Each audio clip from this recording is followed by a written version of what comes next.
Buy Sri Lanka's best internet package for online learning and online working with many amazing offers. Call 1212 for more information. Sri Lanka Telecom.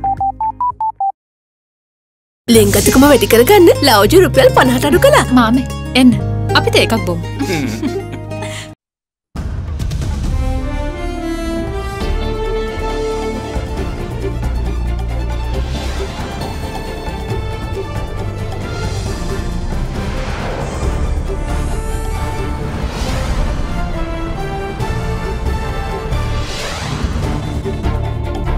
Tonight, request denied. The Colombo District Court rejects an MTV channel request to vacate the enjoining order issued against it in the George Stewart defamation case. Time for a plan. The GMOA calls on the government to set out a plan to avoid hospital congestion from increasing virus cases. Just desserts. Mastermind behind the massive Maravilla drug bust revealed to be hiding in Dubai. We are going to conduct further investigation into the detection along with the excise departments to get down the main trafficker. Foreign body. Pandemic minister pins virus second wave on Ukrainian air crewman. All that and much more coming up on First at 9. This Monday, the 7th of December, 2020. Nava sunlight sakura. Then Dikukal Pavatina Sakura Mal Suandin. From AdaDerana, this is AdaDerana First at 9. Live from Studio 24 in Colombo. Good evening and welcome to First at 9. I'm Dhammike Kanayaka. Now, the District Court of Colombo has rejected a request filed by MTV Channel Private Limited seeking a vacation of the enjoining order issued against it, preventing the channel from broadcasting any defamatory news pieces targeting George Stewart Health and its chairman Dilip Jayavira.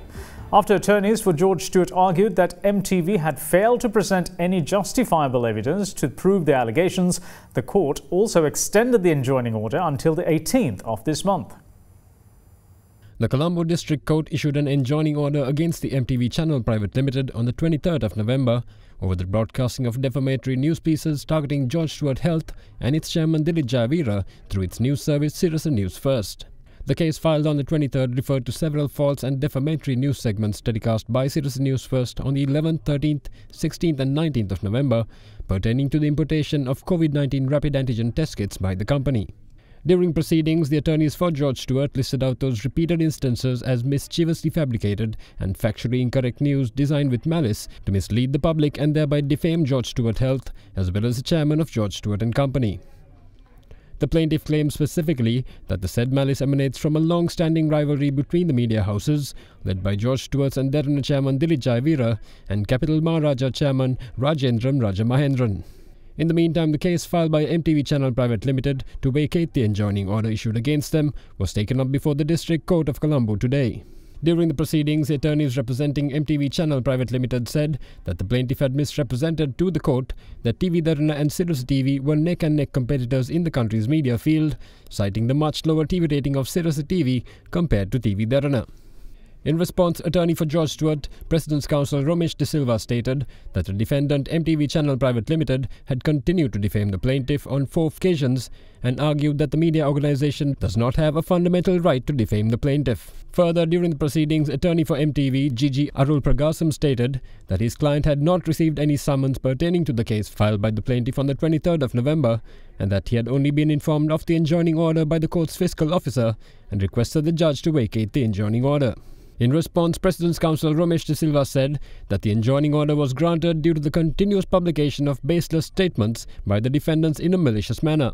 He added that an irreparable prejudice could occur if the enjoining order was vacated. What's more, President's Counsel De Silva added that the defendants have not presented any justifiable evidence to prove the allegations. After considering the submissions made by both parties, the District Court of Colombo rejected the petition filed by the defendants seeking the vacation of the enjoining order.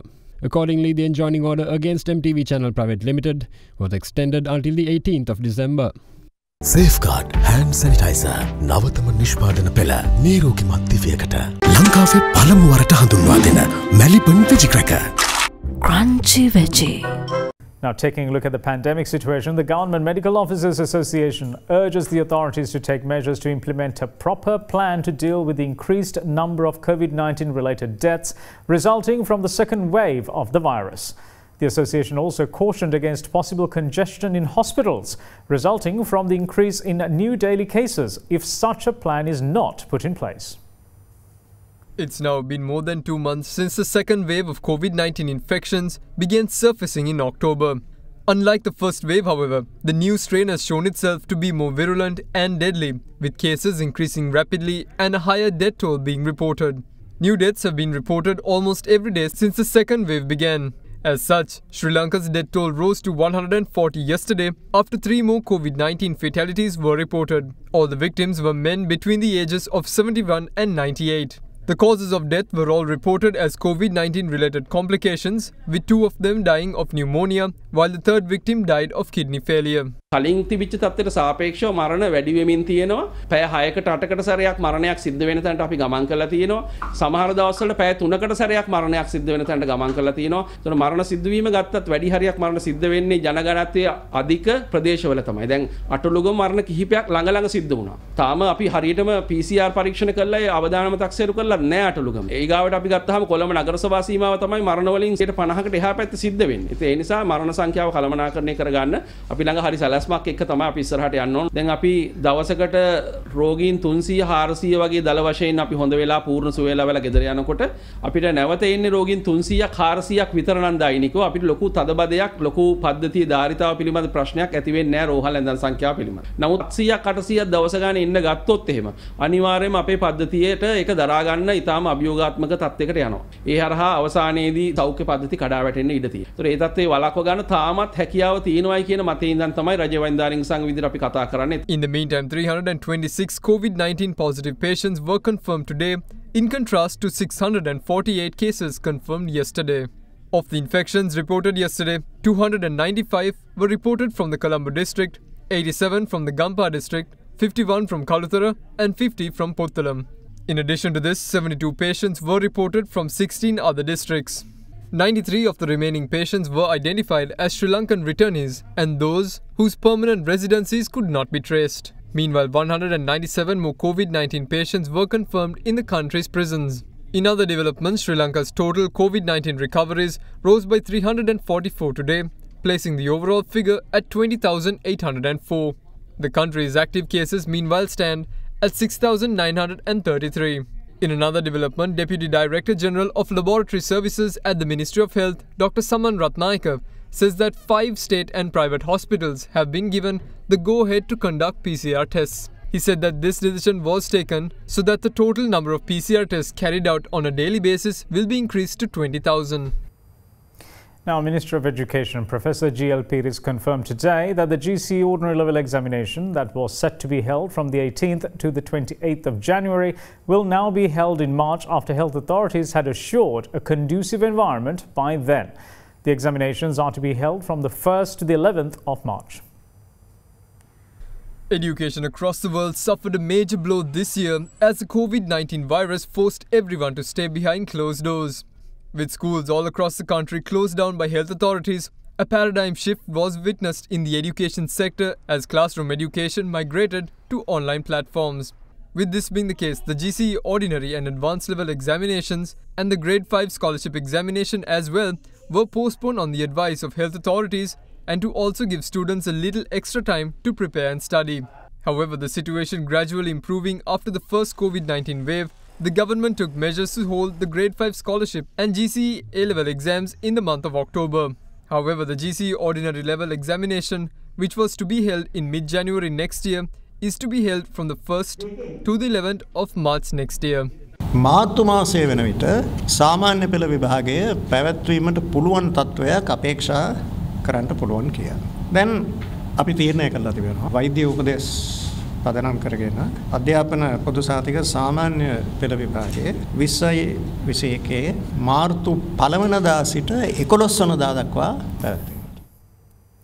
Police media spokesperson DIG Ajit Rohana reveals that the chief suspect involved in the large-scale drug racket that was taken down by the Excise Department and the police yesterday remains in hiding in Dubai.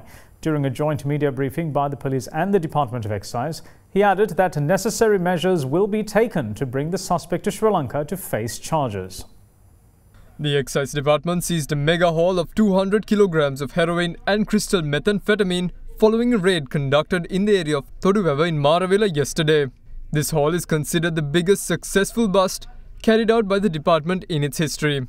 In the meantime, a joint media briefing by the Department of Excise and the Sri Lanka Police was held in Colombo this morning, providing further details on yesterday's seizure. අපි අතරංගුවට ගත්ත මද්‍රව්‍යතුගේ විමර්ශන කටයුතු කරමින් ඉන්නවා. සැකකරු 4 දෙනෙක් අතරංගුවට ගත්තා.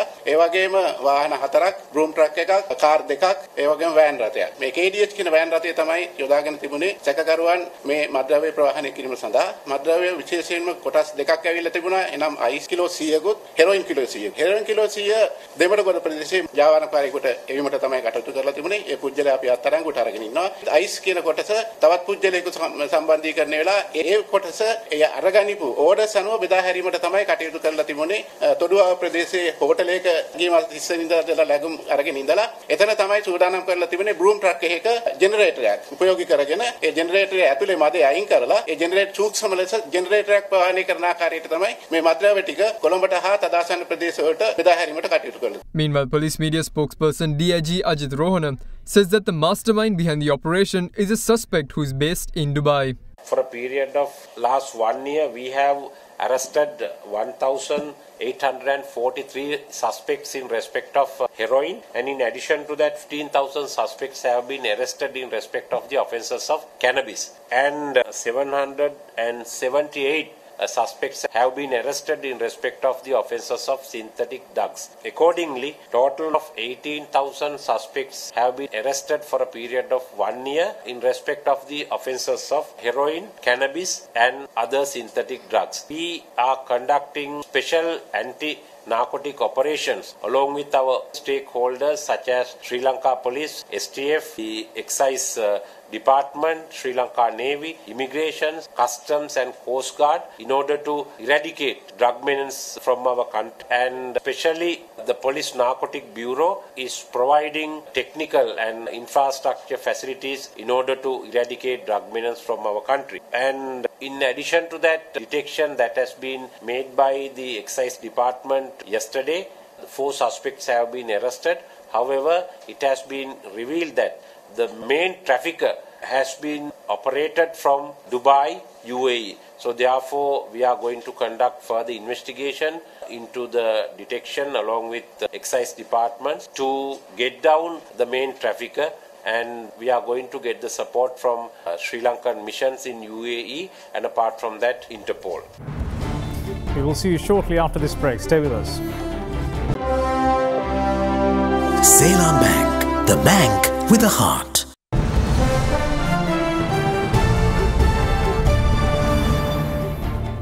Welcome back. You're watching First at 9. Now, State Minister of Primary Healthcare, Epidemics and COVID Disease Control, Dr. Sudarshini Fernando Pillay, says that the second wave of COVID-19 possibly originated from a Ukrainian aircrew member who had stayed in a hotel in Sidua. The State Minister also revealed that the apparel factory workers have had close contacts with the hotel's employees, leading to the spread of the virus and causing the Minuwangoda cluster. COVID-19 දෙවනි රැල්ල ඇතිවීම හා ව්‍යාප්තියට අදාළ හේතු ආණ්ඩුව විසින් හඳුනාගනු ලැබී තිබේද මේ පිළිබඳ නීතිපතිවරයා විසින් ඉල්ලා සිටි පරීක්ෂණය පොලිසිය විසින් සිදු කොට තිබේද මෙවැනි හදිසි පොකුරක් නැවත රට තුළ පැන නැගීම හෝ ව්‍යාප්ත වීම වැළැක්වීම සඳහා ගෙන ඇති ක්‍රියාමාර්ග කවරේද මිනුවන්ගොඩ පොකුර වාර්තා වූ බ්‍රැන්ඩික්ස් කර්මාන්ත ශාලාවේ කාර්ය මණ්ඩලයට එම රෝගය සම්ප්‍රේෂණය වූ ආකාරය පිළිබඳ මාන කිහිපයකින් පරීක්ෂා කරන ලද අතර ඉන් වඩාත්ම ප්‍රබල අනුමානයක් වූයේ විදේශයක සිට මෙරටට පැමිණි පුද්ගලයෙකුගෙන් මෙම රෝගය වැළඳෙන්නට ඇති බවය. ඒ ඔස්සේ පරීක්ෂා කරන විට සීදුව රමාදා හෝටලේ නවාතැන්ගත් යුක්‍රේන ජාතික ගුවන්යානා කාර්ය මණ්ඩල සමාජිකයෙකුට COVID-19 රෝගය ආසාදනය වී තිබූ බව සොයාගත් අතර පසුව එම හෝටලේ කාර්ය මණ්ඩලයේ පරීක්ෂා කිරීමේදී එහි සේවකයන් කිහිප දෙනෙකුටද මෙම රෝගය ඇති බවට හඳුනා ගන්නා ලදී. මොවුන් සහ මිනුවන්ගොඩ බ්‍රැන්ඩික්ස් ආයතනයේ කාර්ය මණ්ඩලය සමග යම් සම්බන්ධතා පැවති බවත් නිරීක්ෂණය විය. පළමුව කොළඹ අපරාධ කොට්ටාශයෙන් ඒ විමර්ශනය කළා. දින දෙකකට පසුව එම නිලධාරීන් 70කට කොරෝනා ආසාදිත වුණා. ඊට පස්සේ දැන් ඒක අපරාධ පරීක්ෂණ දෙපාර්තමේන්තුව පවරලා තියෙනවා. නොවැම්බර් 5 තමයි ඒක බාරගත්. දැනට ප්‍රකාශන 100කට වඩා අරන් තියෙනවා ඒ ආසාදිතයන්ගෙන්. කොහෙන්ද ආවේ කියලා තාම අවසාන තීරණයක් නැහැ. දැන් CID එකටත් 20 දෙනෙක්ට කොරෝනා හැදිලා තියෙනවා මේ පරීක්ෂණ වලට ගිහිල්ලා. In the meantime, Minister of Trade Dr. Bandula Gunawardana raised some concerns pertaining to the Mahapola Trust Fund. පසුගිය රජයේ සමයේදී මහපොළ භාරකාර අරමුදල ඉතාම අයථා ලෙස පාවිච්චි කිරීම නිසා අපරාධ පරීක්ෂණ දෙපාර්තමේන්තුවට මේ පිළිබඳ සම්පූර්ණ පරීක්ෂණයක් කරන්නට බාර දීලා තියෙනවා. බිලියන 1කට හෝ ඊට වඩා වැඩි මුදලක් මහපොළ අරමුදලෙන් වංචාවක් සිද්ධ වෙලා තිබෙනවා. සභාවට දන්වන කැමති යහපාලට ආණ්ඩුව කාලේ මහපොළ ශිෂ්‍යත්වයේ 2500 ඉඳලා 5000 දක්වා වැඩි කෙරුවා. අපි දෙගුණයක් කෙරුවා විශ්වවිද්‍යාල වලට ඇතුල් වෙන්න බැරි ශිෂ්‍යයන්ට. අපේ රජයේ කාලේ ගෙවලා උපාධියක් ලබා ගන්න අපි ලක්ෂ 11ක් දුන්නා. ඔබතුමා බලන්න මේ අයවැය කතා. අපි මේ මුදල් ඔක්කොම වැඩි කරලා තියෙනවානේ. තමුන්වහන්සේලා මේක හොරකම් කරලා තියෙනවානේ. Then leader of the Jatika Janabala Vegaya, Anura Kumara Dissanayake, touched on tremors recently experienced in Kandy. අද මේ මධ්‍ය කඳුකර විශාල අනතුරකට මුහුණ දෙමින් තිබෙනවා. මේ මෑත කාලේ දිගන සහ හාරගම ආසන්නී වික්ටෝරියා ජලාශය ආසන්නී විශේෂයෙන්ම භූ පැලීම් පිළිබඳ සාකච්ඡාවක් තිබෙනවා. ඒ වගේම භූ කම්පනයන් ඇති වී තිබෙනවා. මේ කවර දිශාවකට යාවිද කියන සැකයක් තිබෙනවා අපිට. අපි වැව් 32000ක් හදපු රටේ විශාල ජලාශ හදපු රටේ හැබැයි අපේ මිතුන් මිත්තන් එක වැවක් මධ්‍ය කඳුකරේ ගොඩ නැගුවේ නැහැ. රන්ටමෙන් 52කට වඩා වැඩි ප්‍රමාණයක් රොම් මඩ වලින් පිරීලා, රන්දෙනකල රොම් මඩ වලින් පිරීලා, කොත්මලේ රොම් මඩ වලින් පිරීලා මේ මධ්‍ය කඳුකරේ ශක්තිමත් පාෂාණ වලින් සමන්විත මධ්‍ය කඳුකරයක් නෙවෙයි. මොරගහකන්ද ජලාශයට මොකද සිදු වී තිබෙන්නේ? මොරගහකන්ද ජලාශයෙන් ඒ අවශ්‍ය ප්‍රතිලාභ ගන්න නම් අවුරුද්දකට 10 වතාවක් පිරින්න ඕන. සාමාන්‍ය වර්ෂාවෙන් මේක දෙවතාවකට වඩා වැඩියෙන් පිරින්නේ නැහැ. දැන් තමුන්නාසලගේ යෝජනාවක් තිබුණා මොකක්ද? මොරගහකන්ද ජලාශයට වතුර නැති නිසා කළුගඟ ව්‍යාපෘතිය පටන් ගත්තා. කිලෝමීටර් 8ක උමගක් කරා කළුගඟෙන් වතුර ගේන්න හදනවා Moragahakanda.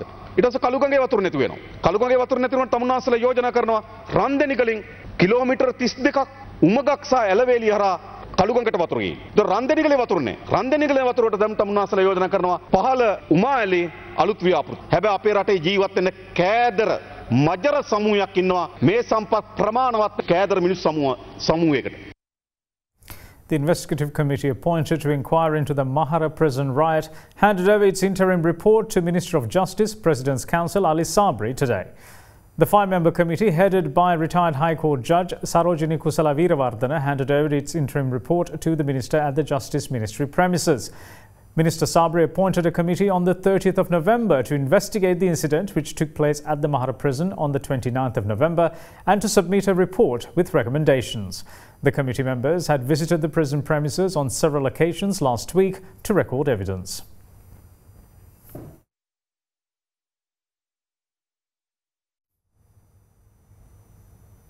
Now, the US State Department on Friday accepted the credentials of Sri Lanka's ambassador-designate to the United States, Ravinatha Ariyasinghe, enabling him to function as the ambassador and head of mission of the Sri Lankan embassy in Washington, D.C. Ambassador-designate Ariyasinghe will carry out his official duties until his credentials are formally presented to the President of the United States during a ceremony. Sri Lanka's ambassador-designate to the United States of America, Ravinatha P. Ariyasinghe, had his copy of credentials accepted by the US State Department on Friday. In line with COVID-19 protocols, a formal credentials presentation ceremony was not held. However, Ambassador Ariyasinghe will now function as the appointed ambassador and head of the mission, pending the formal presentation of credentials to the President of the United States at a later date.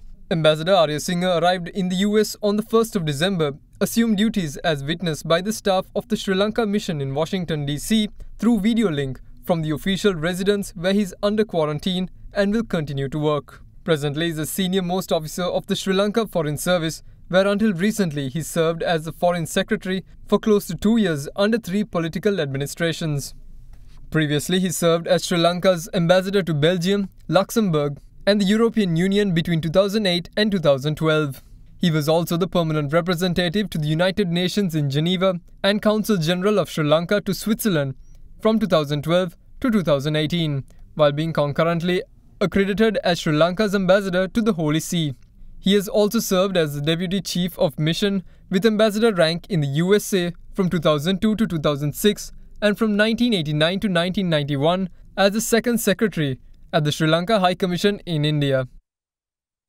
Now, the Committee on Public Enterprises revealed that the Foreign Minister had influenced the procurement process of the National Lotteries Board, which was under the purview of the Foreign Ministry in 2017. A tender which had completed the procurement process for the printing of scratch lotteries in 2017 had been suspended by cabinet decision at the request of the then Foreign Minister. Even though the then Minister of Finance, Mangala Samaravira, had given an observation stating that suspending the tender was not the right decision, the Cabinet had decided to withdraw the tender in question. The relevant Cabinet decision has caused a huge financial loss to the National Lotteries Board. This was revealed at the COPE, which met in Parliament on the 4th under the chairmanship of Parliamentarian Professor Charita Herath to look into matters relating to the procurement of the printing and delivery of lottery tickets of the National Lotteries Board. It was also revealed that the annual reports of the National Lotteries Board for the years 2017, 2018 and 2019 have not been submitted to Parliament.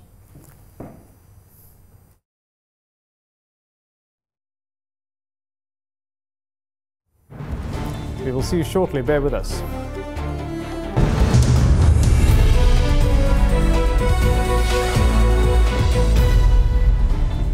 Welcome back. This is First at 9. Now, Sri Lankan Airlines flight UL 604 from Colombo touched down at Tullamarine in Australia, carrying the first international passengers to the country in more than 5 months. This marks the beginning of the state's revamped hotel quarantine program, where passengers are to be housed in hotels before being released.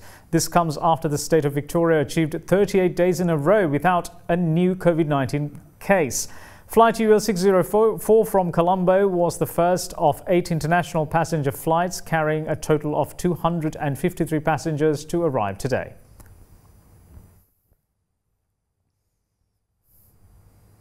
Now, taking a look at the Colombo Bourse, stocks closed 1.19% higher today, with the all-share price index gaining 1.2%, while the S&P SL 20 index of more liquid stocks gaining 1.89%.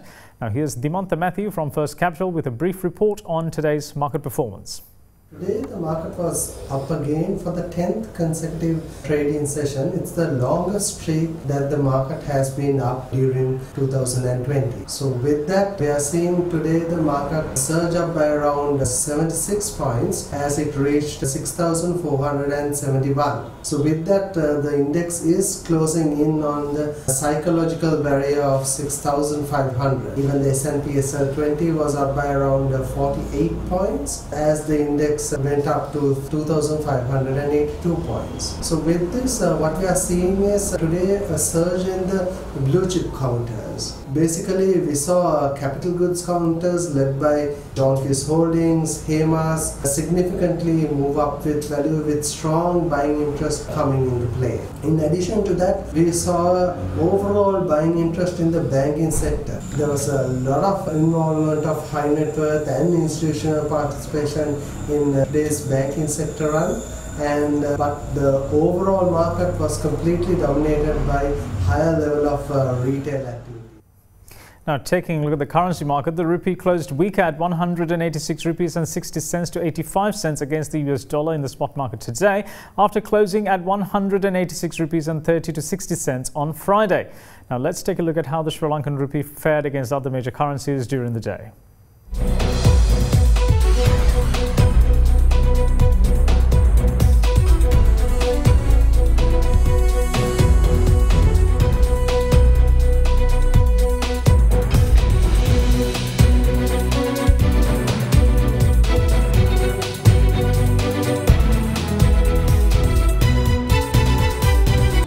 And that's it from all of us here at First at 9. Thanks for watching. Bye-bye.